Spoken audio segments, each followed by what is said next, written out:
SMJ, ce documentaire est très troublant. Est-ce que vous avez réalisé vous-même ce film? Eh bien, avant de commencer, vous voyez que j'ai rajouté cette couronne. Cette couronne pour me donner beaucoup de courage, car il faut du courage pour parler de ce sujet. J'en parle en toute sérénité, tout en sachant les nombreuses conséquences de ce témoignage. Tout d'abord, je vais vous dire, ce documentaire, ce n'est pas moi qui l'ai réalisé, je n'en ai fait qu'un montage à partir de documentaires qui ont été réalisés, de témoignages qui ont été donnés par des gens très très courageux, et il faut remercier ces personnes qui ont été courageuses de pouvoir témoigner de ce qui s'est passé depuis ce fameux crash de Roswell en 1947 et depuis l'interview qui a été réalisée de l'IBE qui a été retrouvée dans le crash de Roswell aux États-Unis, au Nevada. Donc, ce documentaire que vous venez de voir a été fait à partir de 3 documentaires. D'abord, le premier documentaire, c'est l'interview qui a été réalisée par l'infirmière Mathilda, qui a interrogé celui ou celle que l'on appelle Earl, qui a été recueilli lors du crash de Roswell en 1947. Cette infirmière a écrit un livre et l'interview est tirée de ce livre. Le deuxième documentaire qui a été utilisé pour mon film est tiré de la cassette originale qui a été révélée par Victor. C'est un nom anonyme, une personne très courageuse aussi, qui, sous anonymat, a bien voulu faire une interview et révéler cette cassette qu'il a réussi à avoir, une cassette réelle d'un IBE. Ensuite, les troisièmes sources de documentaires utilisées, les troisièmes vidéos, comme vous pouvez le voir, ont été, elles, reconstituées par des moyens humains pour reconstituer la manière dont les différents IBE étaient détenus dans l'ère américaine R-51 de 1947 à la fin des années 70. Pourquoi j'ai utilisé ces documents? Parce que ces documents me semblent révéler la vraie vérité sur ce qui se passe et ce qui s'est passé à partir de 1947. Pouvez-vous nous expliquer plus précisément le contenu des témoignages de Mathilda et de Victor et ensuite du contenu de l'interview de EARL et pourquoi cette interview est mise à jour de 1947 à 2015? Tout à fait.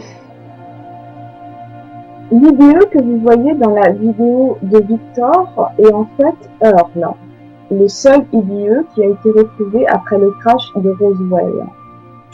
Et comme elle l'expliqua à Mathilde, les IBE ne peuvent mourir. Quand le corps humain ou le corps dans lequel ils sont ne peut plus fonctionner, ils passent dans un autre corps. Si vous lisez et visionnez le témoignage de Mathilda, vous comprendrez qui ils sont, quelle est leur nature. D'abord, ils ne sont ni mâles ni femelles, mais d'une nature plutôt féminine, dépourvue de tendances agressives, sauf s'ils sont agressés. La technologie pour eux est un moyen de prolonger la vie et non de la détruire. Ils retournent toute technologie de destruction envoyée contre eux, contre ceux qui veulent s'en servir contre eux. Leurs lois sont les lois de l'esprit.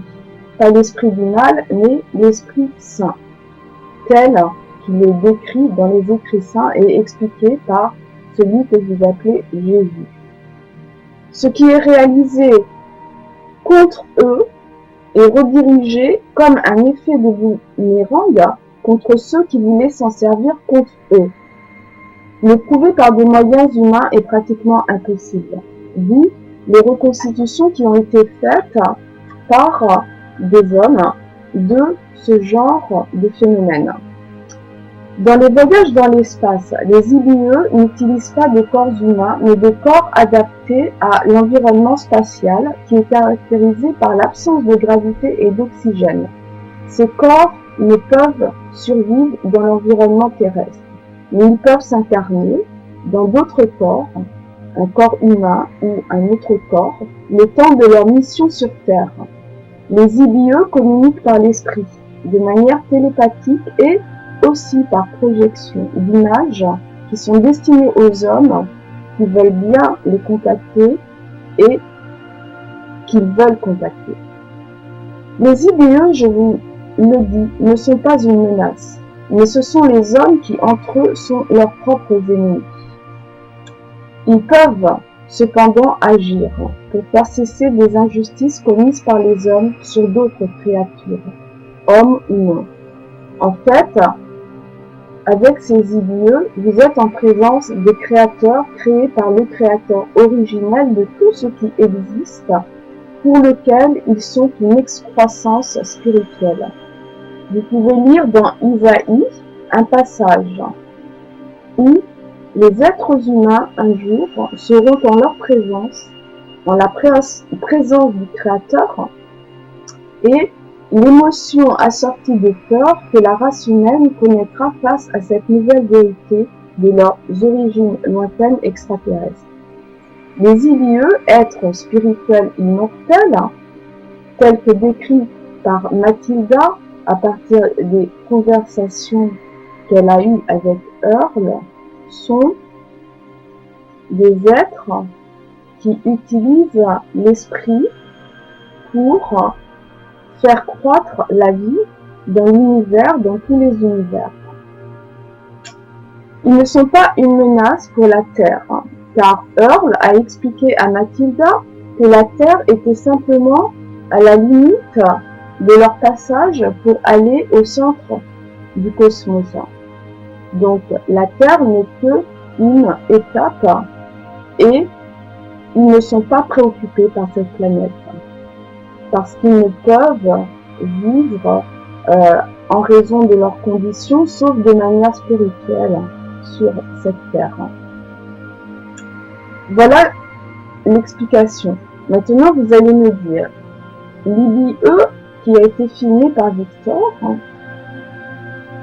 a été filmé en 1989 après un crash qui a eu lieu en Afrique du Sud où ils ont retrouvé cette IBE que vous voyez dans la vidéo, la première vidéo que vous voyez dans mon film.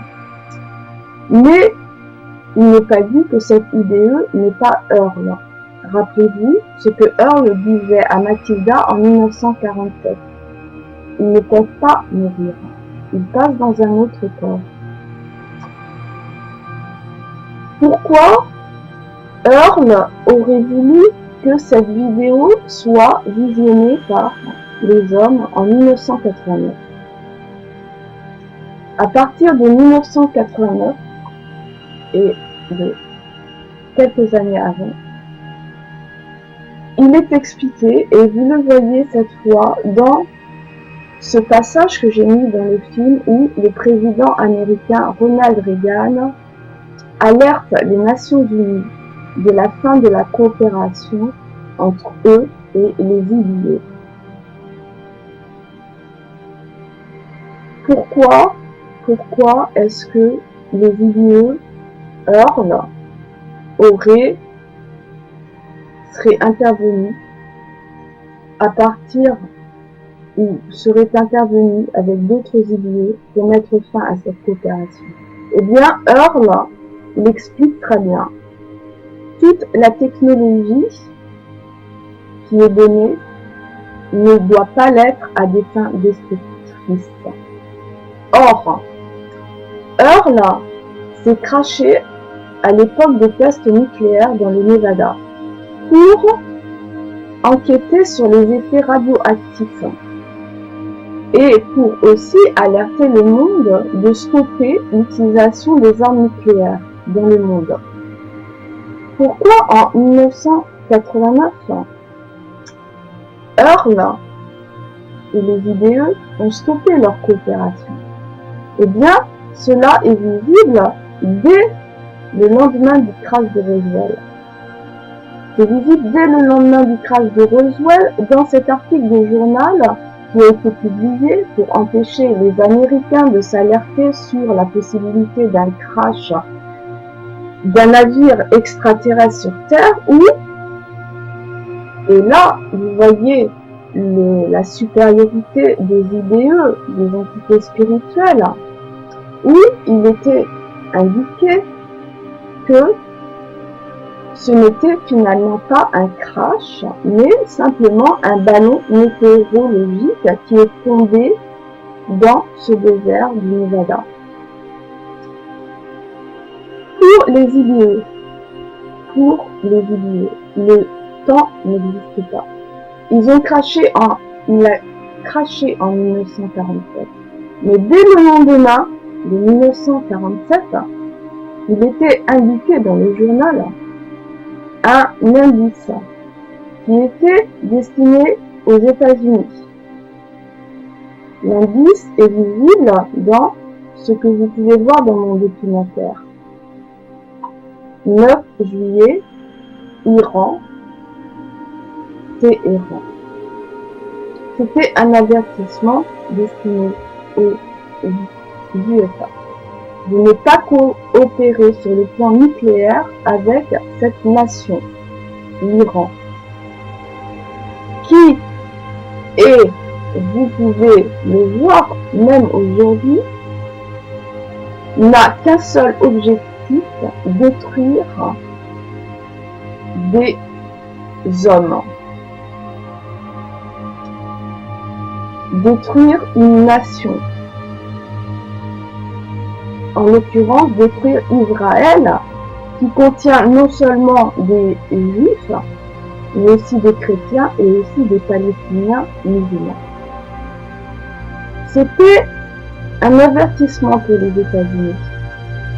Or, les entités spirituelles connaissent beaucoup de choses sur le temps et l'espace.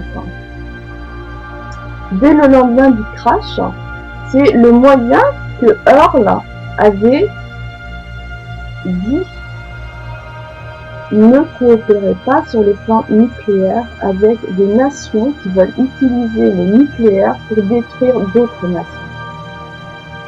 Ça marque la fin de la coopération en 1987 et en 1989 entre Earl et les États-Unis. Voilà l'explication que je donne de ce document que j'ai fait à partir de montages vrais. Voilà, et je ne vais ajouter rien d'autre. Parce qu'aujourd'hui, nous sommes déjà à passer le 14 juillet 2015. Alors l'avenir nous dira ce qui se passera. Voilà. Et je dois aussi vous indiquer que Earl, les IDE peuvent aider la planète Terre à passer la transition du renversement total du pôle magnétique. Cependant, qui voudra coopérer avec eux? Car ils nous disent bien, or nous le dit, vous devez suivre les lois de Dieu, celles que ils ont données aux hommes, pour pouvoir accéder au même niveau de conscience spirituelle qu'eux. Est-ce que, et c'est bien cela ce que Earl dit, que ferez-vous? Que ferez-vous? Voilà. C'est le seul commentaire que je fais sur mon tournoi. Mais, je vous le répète, être c'est être, mais aimer de manière pure, sans intention malveillante, égoïste, sans intention destructrice. C'est ce qui est le plus difficile pour la rationnelle à comprendre. Je suis très troublée. SMJ, nous allons devoir méditer et réfléchir sur ces témoignages. Merci beaucoup. Nous nous retrouverons pour les films terrestres sur lesquels nous allons travailler. Merci à vous de votre coopération. Effectivement, ce film qui concerne la partie 3, Star Wars en avait 7, et mon film en aura 3 films. Ce film sera le dernier, en espérant qu'il y aura des moyens plus riches pour pouvoir réaliser un film à partir de tout le matériel, du contenu de cet acte numéro 3. Je vous remercie et nous allons effectivement travailler sur les autres parties qui, elles, sont beaucoup plus de nature terrestre et humaine. Merci, à très bientôt.